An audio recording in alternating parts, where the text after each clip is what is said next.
Hozir parallelniy parkovka mashqini hozir birgalikda ko'ramiz, tushuntirib, ya'ni o'quvchilarimizga tushuntirib o'tamiz. O'tgan safar nimadir xatoga ko'ra bir marta imtihondan yiqilishgan ekan, hozir birgalikda to'g'rilaymiz.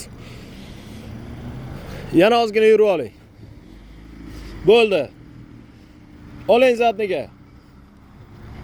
Tormozni bosib turing-da, mashinangiz orqaga ketib qolyapti. To'liq burab oling. Ana shundoq.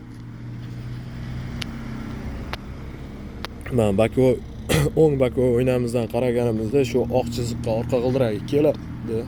Yuravering. Oq chiziqqa kelsa orqa g'ildiragingiz bo'ldi. Ustiga chiqish shart emas. Endi chap orqa g'ildiragingiz rolni ikkita qaytarib olasizlar. Chap orqa g'ildirak kelganda keyin rol to'xtang. To'liq burab olasizlar. Ustiga chiqish shart emas, mana ko'rib turibsizlar. To'liq burab olib, o'ng bakoga qarab keling endi. Xuddi shu holatda rolni qaytarmang. Xuddi shu holatda yuravering. Rolni qaytarib olmaysizlar. Kelaring. Yuring.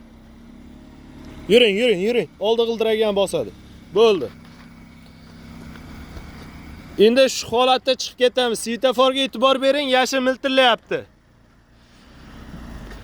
Chorrahaga yaqinroq borib to'xtaysiz 1 metr oralig'ida. Pоворotni yoqib qo'ying. Yaqinroq to'xtang. Pоворotni kech yoqildi, mana shu 5 ball minusga olib keladi. Pоворotni kech yoqyapsiz, shuning uchun 5 ball minus sizga.